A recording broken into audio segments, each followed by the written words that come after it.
Olá, eu sou Renata de Lima e este é o FAM em Pauta Especial. A ciência e a tecnologia são considerados setores estratégicos para qualquer país.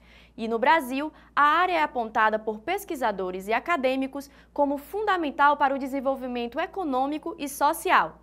Para falar sobre a situação da ciência e da tecnologia no país, nós convidamos o presidente da Sociedade Brasileira para o Progresso da Ciência, o professor Ildeu de Castro Moreira. Mas antes de iniciar a nossa conversa, confira o perfil do nosso entrevistado. Ildeu de Castro Moreira é doutor em Física pela Universidade Federal do Rio de Janeiro e professor do Instituto de Física e do Programa de Pós-Graduação em História das Ciências da mesma instituição. Entre 2004 e 2013, exerceu o cargo de diretor do Departamento de Popularização e Difusão da Ciência e Tecnologia do Ministério da Ciência, Tecnologia e Inovação. Foi admitido em 2010 na Ordem Nacional do Mérito Científico, uma das mais importantes condecorações na área científica e tecnológica do país. Em julho de 2017, tomou posse como presidente da Sociedade Brasileira para o Progresso da Ciência, a SBPC. Sua gestão segue até 2019. Professor, obrigada, seja bem-vindo ao nosso programa. Eu gostaria de iniciar falando um pouco da situação que a ciência e a tecnologia se encontram atualmente. O ano de 2017 foi um ano bem difícil, um ano de crise, de contingenciamento, de corte orçamentário. Alguns pesquisadores se viram na necessidade de sair do país porque não encontravam investimento nas suas pesquisas, né?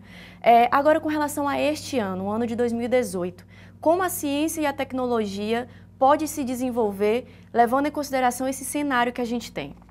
Renata, muito obrigado aqui pela possibilidade de falar sobre isso. Em 2017, como você disse, foi muito difícil. Nós tivemos um corte muito acentuado de recursos para investimento nessa área no início do ano e depois nós conseguimos reverter parte disso por pressão da comunidade científica. A diminuição de recursos foi em 44% do Ministério da Ciência, Tecnologia, Inovações e Comunicações, mas nós conseguimos reverter isso, então ao final o corte foi da ordem de 20 e poucos por cento. Mas isso certamente é um montante muito alto e os recursos estão num patamar muito baixo. Isso continuou para 2018. Como você disse, o quadro já estava muito grave, ele continua gravíssimo, porque o recurso para 2018, orçamentariamente aprovado, também foi em um valor muito baixo. A gente está da ordem de 4,5 bilhões de reais para isso, o que é um terço do que era alguns anos atrás. Então isso significa uma ameaça muito séria para programas do CNPq, para programas da FINEP, para programas de investimento. E isso em cascata também se reflete nas fundações estaduais de amparo à pesquisa, que também fazem colaboração com o CNPq, com a FINEP, com o Ministério. Portanto, outras áreas também, como a CAPES, teve uma redução de 20% dos recursos do ano passado para esse, que é essencial para a pós-graduação brasileira. Portanto, nós estamos vivendo um cenário muito ruim. E nós estamos fazendo uma campanha, de novo, forte das entidades científicas para poder tentar ver se esse recurso que está descontingenciado e que está contingenciado pelo governo seja descontingenciado. Isso no que se refere a recursos é o que nós vamos fazer ao longo desse ano, mas certamente a situação é muito dramática. Inclusive, a SBPC vem fazendo um trabalho junto à classe política, né? Uma mobilização e uma conscientização. Quais são as respostas que vocês estão tendo nessa área com a classe política? Nós fizemos uma campanha muito grande dentro do Congresso Nacional e também junto ao governo federal para a recuperação dos recursos de 2017, como eu disse. Nós conseguimos reverter parte. O valor estava muito baixo, a gente conseguiu recuperar uma parcela desse recurso e conversando com parlamentares, fizemos audiência pública dentro do Congresso Nacional, fizemos manifestação na frente do Congresso Nacional, fizemos marcha pela ciência em várias cidades brasileiras e tentamos influenciar também os parlamentares nas suas bases locais, nas suas cidades, nos seus estados. Isso teve resultado em parte, como eu disse, houve uma certa recuperação.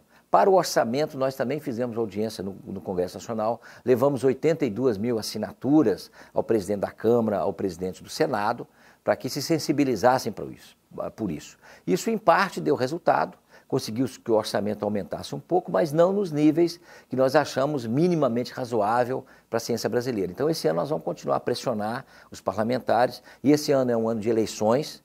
Nós queremos que os eleitores também prestem atenção ao votar nos seus candidatos para o executivo e para o legislativo, votar em candidatos que tenham sensibilidade para a educação pública, para a saúde pública, para a ciência e tecnologia. O O senhor acredita que a classe política tem a consciência da importância dessa área da ciência e da tecnologia para o país? Olha, é difícil a gente falar da classe política como um todo. Existem setores que têm consciência, existem inclusive muitos parlamentares, muitos deputados, muitos governadores de estados, secretários e outros gestores que estão em postos de poder, tanto no executivo quanto no legislativo, que têm essa sensibilidade. O que acontece é que às vezes essa não é a política predominante. Então, na hora que a gente vai votar no Congresso Nacional o orçamento, algumas diretrizes de política econômica são muito mais fortes do que os interesses que nós estamos defendendo. Então, aí a gente perde as votações, por exemplo, do orçamento, porque existem digamos assim, uma orientação política econômica muito mais restritiva, que não valorizam essas áreas. Mas existe, a gente não pode falar de uma classe política como um todo. A gente certamente tem vários parlamentares, muitos parlamentares, tem comissão de ciência e tecnologia no Congresso, na Câmara e no Senado, que estão todo o tempo fazendo intervenções, fazendo projetos de lei, tentando preservar o recurso para essas áreas. Mas isso, às vezes, não predomina por causa de outros setores majoritários dentro do Congresso Nacional.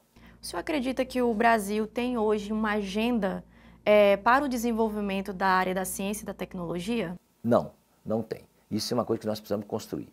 A gente já teve esboços disso, tivemos planos nacionais de ciência e tecnologia há alguns anos, existe hoje uma estratégia nacional de ciência, tecnologia e inovação até 2022, mas é muito mais, é um documento bem intencionado, mas ele teria de ser muito mais aprofundado e ter uma contribuição muito mais ativa da comunidade e principalmente ser levado a sério pelos órgãos do governo.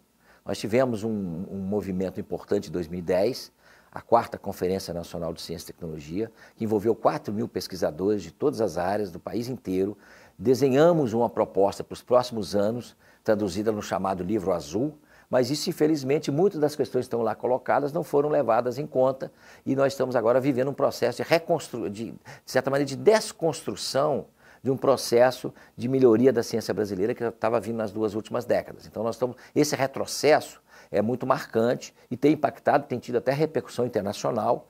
Por exemplo, nós tivemos uma carta de 23 prêmios Nobel reclamando com o governo brasileiro essa descontinuidade de recursos. Então, nós estamos muito preocupados com isso, mas a resposta para você é que nós não temos, como país, um projeto adequado para o desenvolvimento científico e tecnológico. O que falta para levar esse projeto adiante? O senhor falou que já teve iniciativas que consolidaram, mas que não se transformaram em prática, né? O que falta para levar esse projeto adiante? Olha, eu acho que falta a gente ter uma consciência maior na sociedade como um todo, né? E também na própria comunidade científica, tecnológica, acadêmica, tem de brigar mais, tem que ser mais atuante, tem de pressionar mais e a sociedade como um todo tem de ter uma consciência da importância que a ciência e a tecnologia tem para a saúde pública, para o saneamento, para a economia. E essa percepção ainda não é geral na sociedade brasileira e principalmente em muitos dos setores hoje dirigentes da área econômica, que tem uma visão muito estreita disso, né? Então isso é uma coisa que se constrói historicamente. No Brasil a ciência e a tecnologia não surgiu como surgiu na Europa, para e passo com o desenvolvimento econômico maior.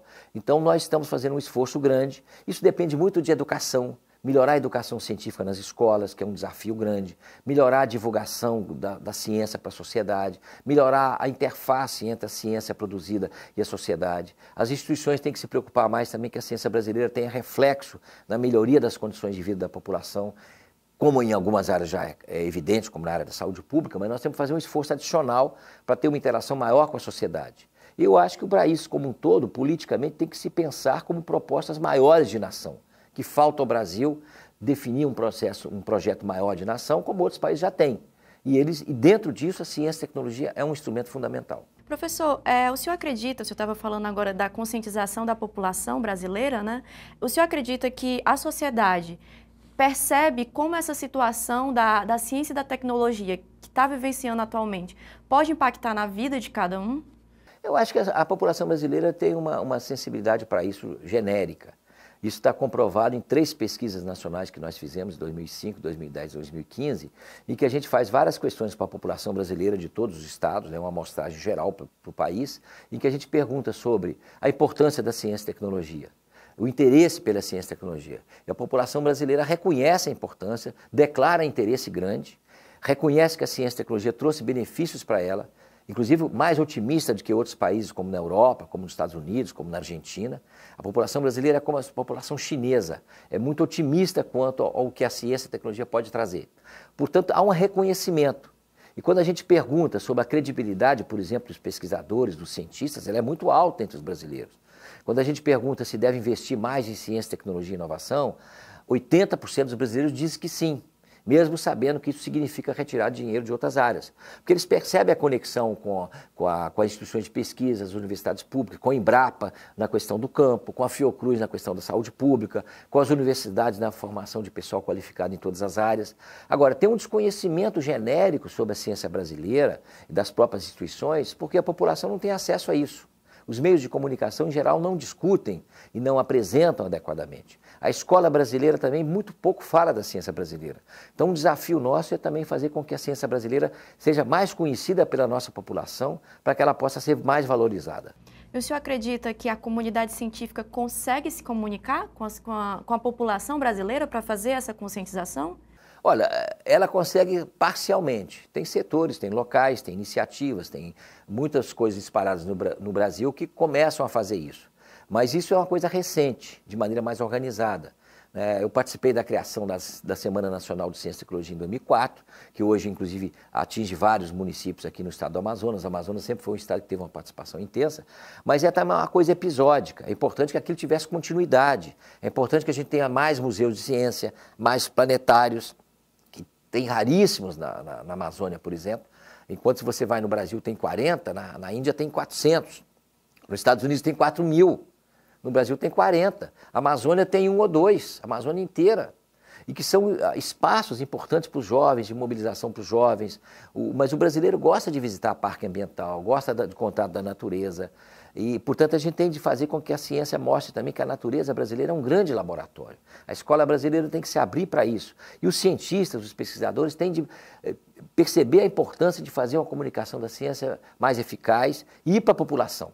Como o Milton Nascimento dizia, o artista tem que estar onde o povo está. Eu acho que o cientista também, numa certa medida. Ok, professor, a gente vai fazer um rápido intervalo e daqui a pouco a gente volta conversando com o professor Ildeu de Castro. Até mais.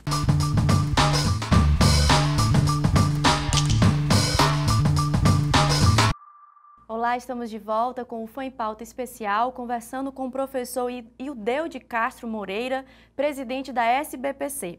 Professor, eu queria iniciar este bloco falando sobre um caso de grande repercussão, que foi o do pesquisador Elisaldo Carlini, pesquisador, professor emérito da Universidade de São Paulo, que foi intimado para prestar esclarecimentos sobre um evento que ele estava realizando e ele convidou para participar do evento um líder Rastafari, que está preso por tráfico de drogas.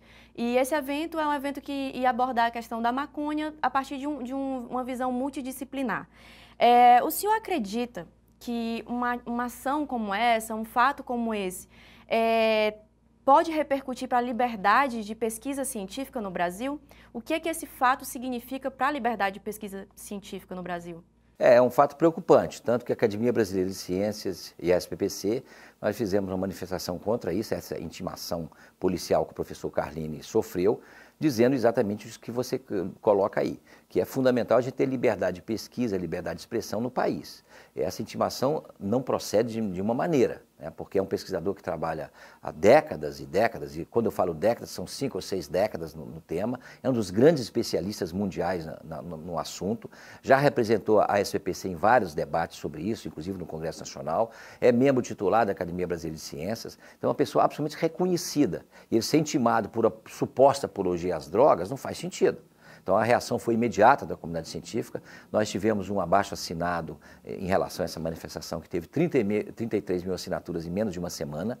Encaminhamos isso para 58 sociedades científicas também, assinaram esse abaixo-assinado. E nós encaminhamos ao Ministério da Ciência, Tecnologia, Inovações e Comunicações, ao ministro Kassab, essas assinaturas e esse manifesto. E ele o encaminhou com uma carta, inclusive apoiando a nossa reivindicação, ao ministro da Justiça, traduzindo a nossa preocupação de que um caso desse não aconteça de novo, porque ele simboliza um tipo de ameaça à liberdade de pesquisa, à liberdade de expressão maior, inclusive dos brasileiros, que não se justifica.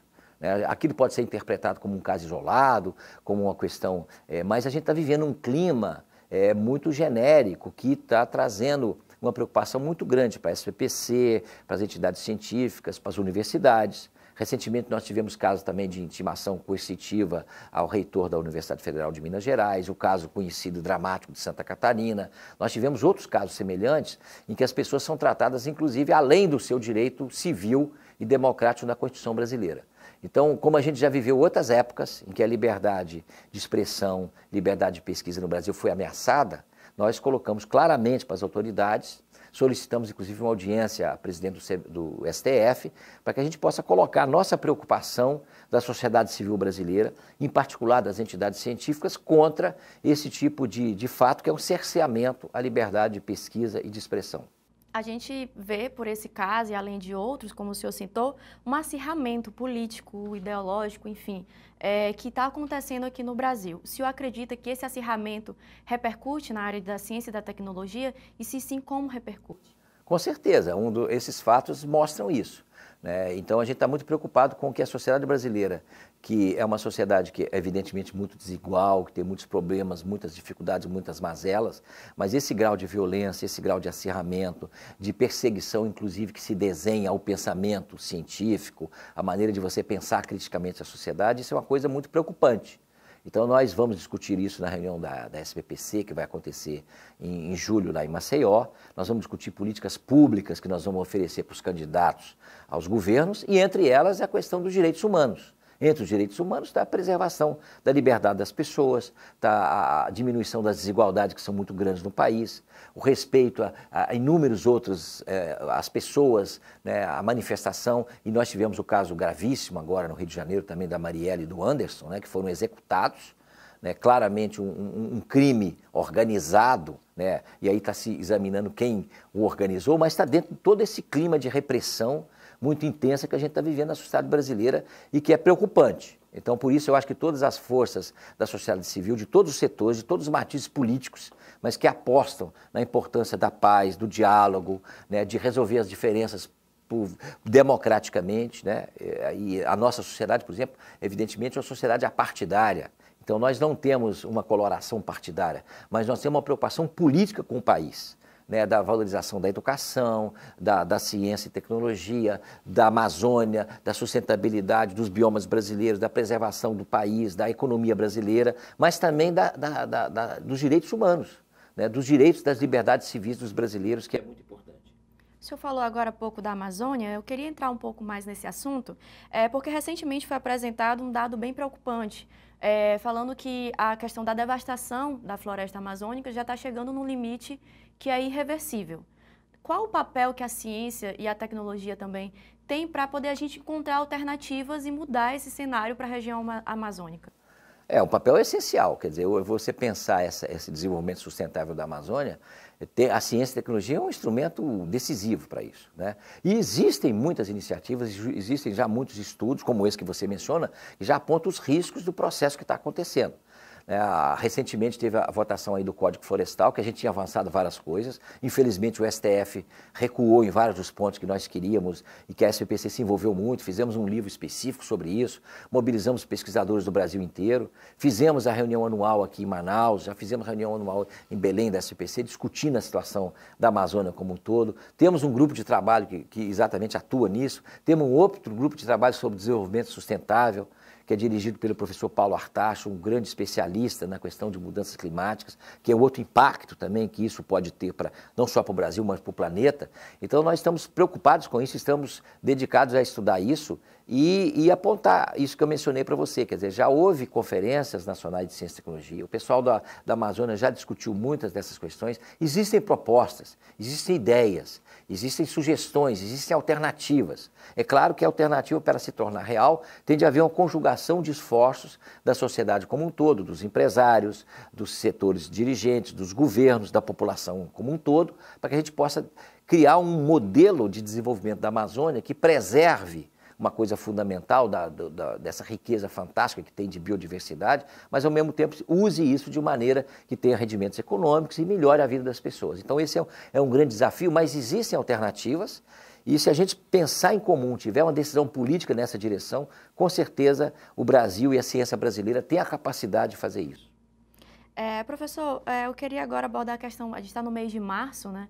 E agora, em comemoração ao Dia Internacional da Mulher, houve um debate muito intenso da participação das mulheres em diferentes espaços, inclusive na ciência, né, na pesquisa, na universidade. O espaço acadêmico, assim, não é diferente, né? As pessoas questionam.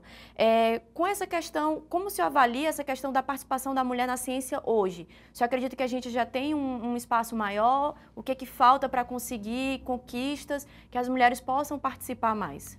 Claramente tem um espaço maior, é só a gente comparar historicamente, quer dizer, a presença hoje das mulheres, inclusive na pós-graduação, entre os doutores formados no Brasil, já está par e passo com dos homens em quase todas as áreas, algumas não. Por exemplo, na minha área de física, nas áreas de matemática, nas áreas de engenharia, é uma proporção ainda menor. Então tem que fazer um esforço para isso. A gente tem um dado, por exemplo, da Olimpíada Brasileira de Matemática nas escolas públicas, que envolve em torno de 17 milhões de estudantes. Na primeira fase, é equilibrado ali, inclusive por razões óbvias, né, de 50% homens e mulheres nas provas, no desempenho. Mas quando você vai para os desempenhos das provas mais elevadas, digamos assim, mais difíceis, aí o número de mulheres que têm acesso às medalhas de ouro é menor que dos homens. Isso significa que, obviamente, não é incapacidade. O que existe é uma cultura que não vê a matemática como uma questão que as meninas, as garotas, as crianças do sexo feminino podem fazer. Então isso é um desafio que nós temos, isso vai em outras áreas similares. Mas em áreas como química, biologia, ciências sociais e humanas, etc., a gente já conseguiu na universidade ter um equilíbrio nesse sentido numérico. No entanto, quando você vai para a questão do poder, quando você vai para as agências de fomento, quando você vai para os cargos de várias instituições de pesquisa, no CNPq, na CAPES, na FINEP, ainda a participação feminina é muito aquém do que deveria ser.